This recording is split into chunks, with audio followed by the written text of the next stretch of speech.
Ole Miss head basketball coach Kermit Davis joins me. I'm Bryan Fenley, a national anchor at Fox Sports Radio, and this will be an opportunity for Kermit to talk about all the optimism for his team coming into this upcoming year, a new batch of players, some highly ranked recruits. But before we get to all of that, Kermit, I've been noticing one of your former players, Terence Davis, is tearing it up in the NBA. Just had 27 points as we taped this in May of 2021.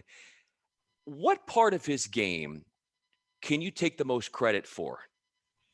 It's a great question. In fact, I'm going to the game tomorrow night with TD, and I'm going to get a chance to see him. Haven't seen him live in an NBA game because Toronto, COVID, bubble, and then he got traded. And so I can't wait. He plays back-to-back nights in Memphis. And so he's playing as good as anybody off the bench right now in the NBA. I mean, he's just hot. So I just think this is that TD just needed to refine his game. TD was a good play, bad play guy. He could make some of the most athletic plays. He could shoot the ball, but I think really, hopefully, more the basketball IQ, pace, ball screen, assist to turnovers. If you watch him now, his playmaking ability has gotten so good off pick and roll. He's shooting with a lot of confidence, and really tried to get him to be a more determined defender without fouling. Sometimes he does still foul, but I hope just kind of redefining his game a little bit, the basketball IQ and pace and, good play, bad play, not so here, but more just kind of right there. And I think he's fixing to hopefully do some really, really good things for a long time in the NBA. So when you watch this game coming up in Memphis, when you get to see your former player in Davis, if we were to live in your mind while you're in the arena, watching him out on the court, what sort of thoughts, what sort of ideas, concepts, coaching will be swirling and spinning around in your mind? What will come to my mind, number one, Brian, is my first team meeting when as a head coach. I don't care. You had a lot of experience and I've been there a while, in this business, but you're always worried about how your best player responds because you get a new job, everything's swirling. So TD's going to the NBA, so-and-so's leaving. And I never forget my first team meeting with TD. He was on the edge of his chair. His eyes never left mine. And you just after that team meeting as the head coach, I felt so good because, if you can grasp your best player, then, your locker room is going to be a lot easier. And so that comes to my mind, and I knew, boy, then if he wants to be coached like that, wow, you got a great chance. But, I'll be nervous for him. I always am when I watch my former players like that. But just where he's come from, Brian, he averaged 1 point a game as a freshman at Ole Miss. Wow. One. And so to be the second team all rookie, and hopefully he's getting close to signing his second contract in the NBA, which is life-changing for everybody. And how much progress he's made. And you know what? How humble he is and how much he loves Ole Miss. That's really kind of what will go through my mind.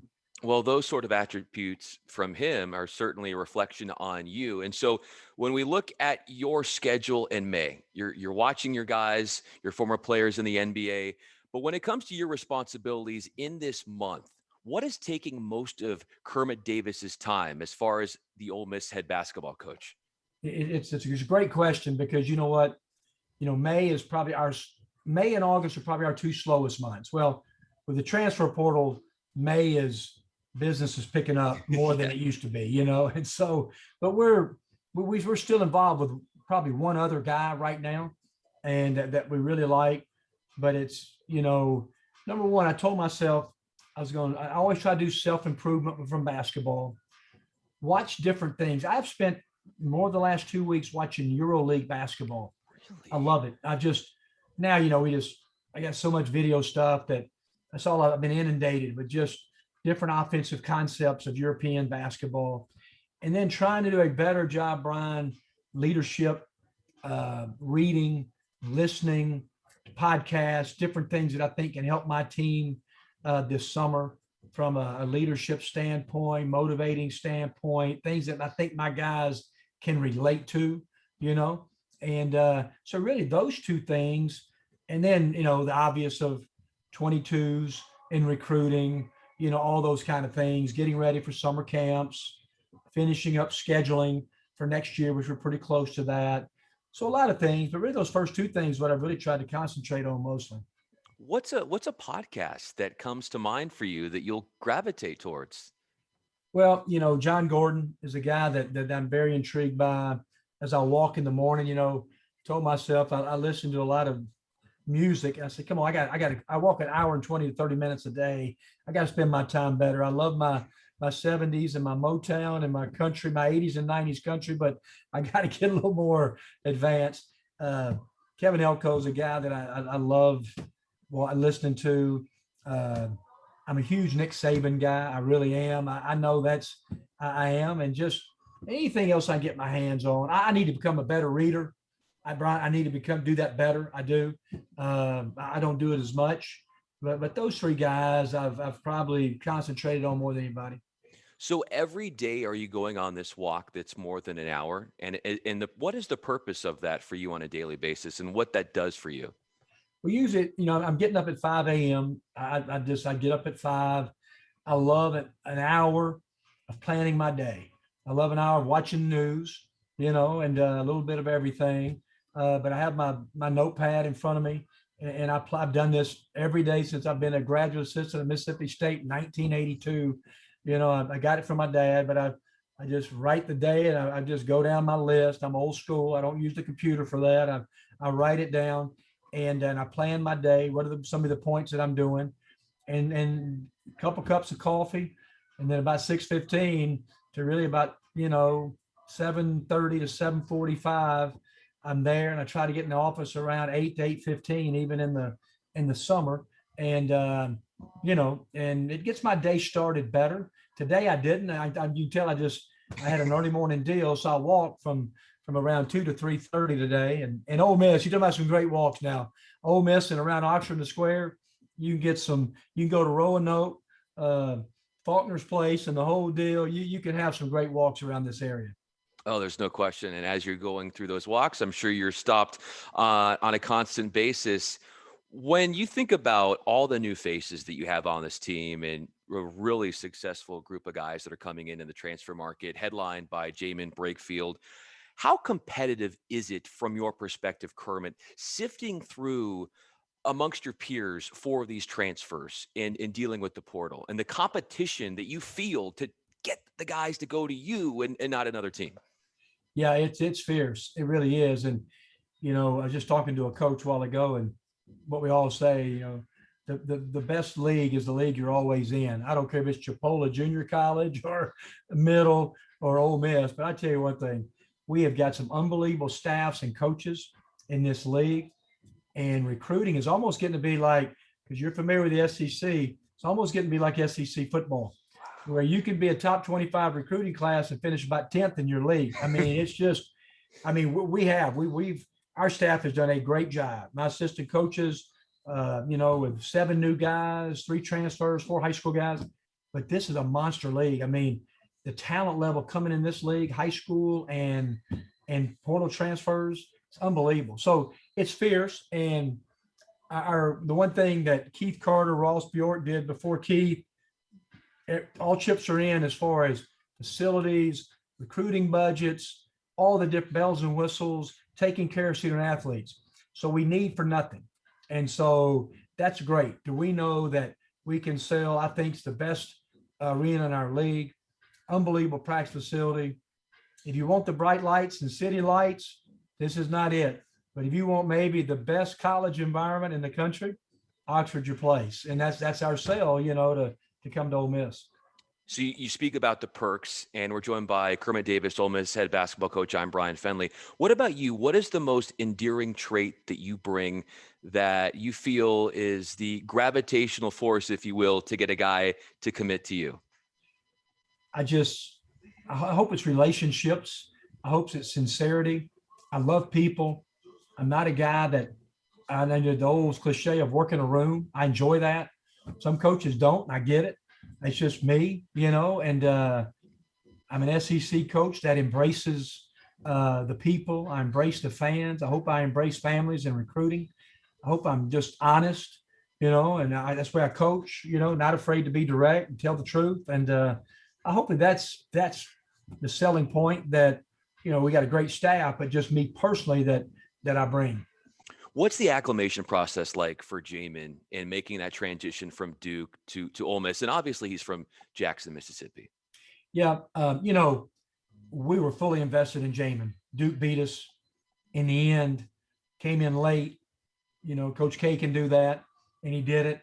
And but we worked our tail off, and so I think Jaemyn knew, and we ended it right with Jaemyn. We wished him luck, we love you, and just it was just one of those things. He played for maybe the greatest coach in history of college basketball, but it just wasn't the right fit maybe for Jaemyn.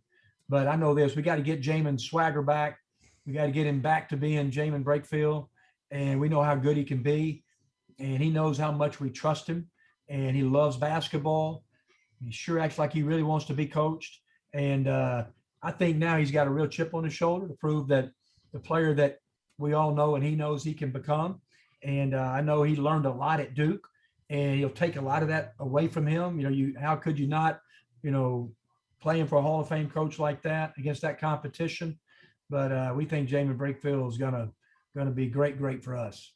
You also think that Daeshun Ruffin is going to be great for you. Obviously, McDonald's All-American, the first of that caliber recruiting-wise to come to Ole Miss. What is it attribute, Kermit, of Ruffin that you see out of him that is underestimated and that not a lot of people are talking about?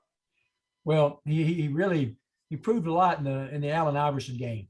He didn't play the McDonald's All-Star game. It was this past weekend. Every NBA team was there. And just all the scouts, my buddies, just said, gosh almighty, he's 5'9", but you got to get 5'9". I mean, he is tough. He's competitive. He played for a really good high school coach. But, in that high school, he had to go dribble through double teams and shoot and take tough shots. He averaged 35 and scored 1,000,000 points. But what he can really do is pass. He is really unselfish. He can't wait to play with bigs that can play over the top of the rim. And I think he proved himself good there. He had 15 points, started the game, in the elite of the elite.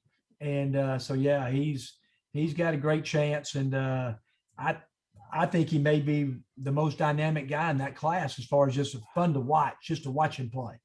And it was fun to watch Jarkel Joyner at the end of last season, him able to get on that offensive scoring explosion. When he's able to do that, looking ahead to next season, how does that just expand the potential of this team that you have?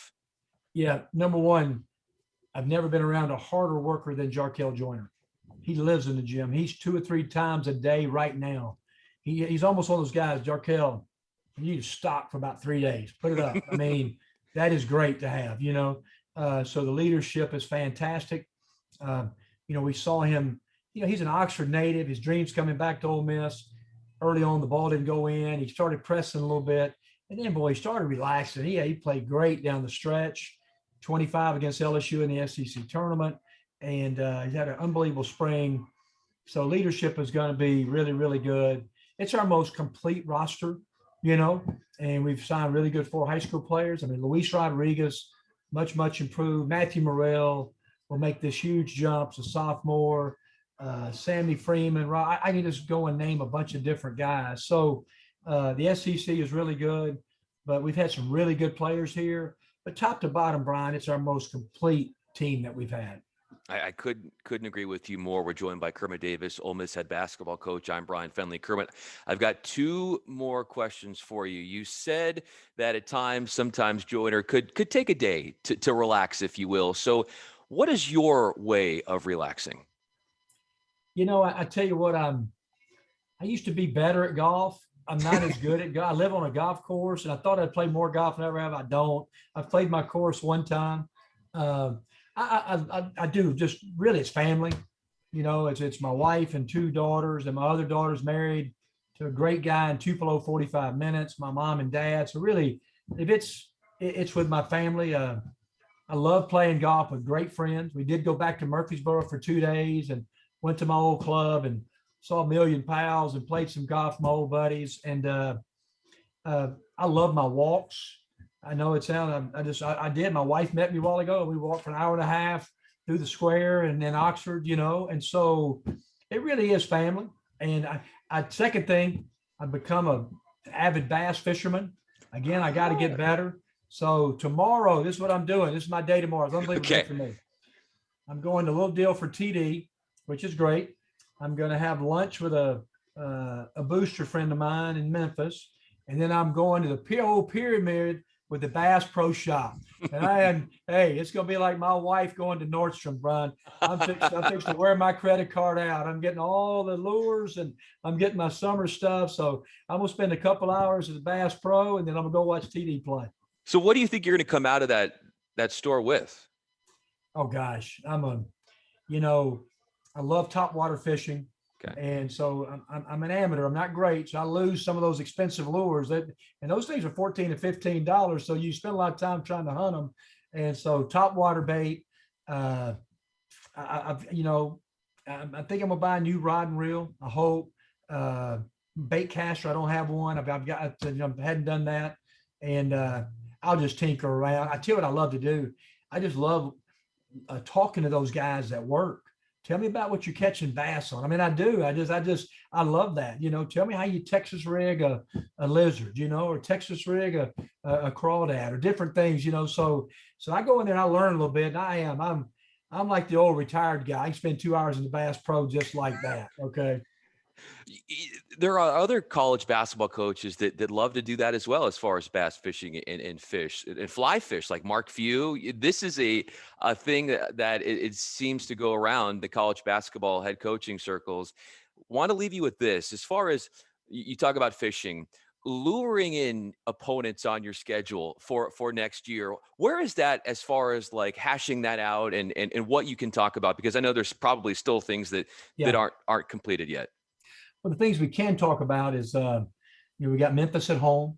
That was supposed to be this year, but COVID dinged us early, Brian. I mean, we didn't go to the Cayman's tournament, so we missed out some opportunities for some non-conference. We didn't get Memphis at home, but we've got them at home. We've got Dayton at home. We're going to go to Atlanta for a one-day event. We really can't announce it. We are in the Charleston event. But that'll be announced a little bit later. So sure. I love our non-conference schedule. So we're done. We'll have our 4 or 5 bye games that we have, and then the league. So I do think we're going to have a schedule that's that obviously you're going to be able to get some great NCAA challenges and opportunities. Oh, I can't wait to see it. Kermit Davis, so grateful for a couple minutes of your time. Really appreciate you. Look up to you and what you're doing down in Oxford. I'm Bryan Fenley. Thanks again so much. Brian, come back to Oxford. Come to Oxford and see us, all right?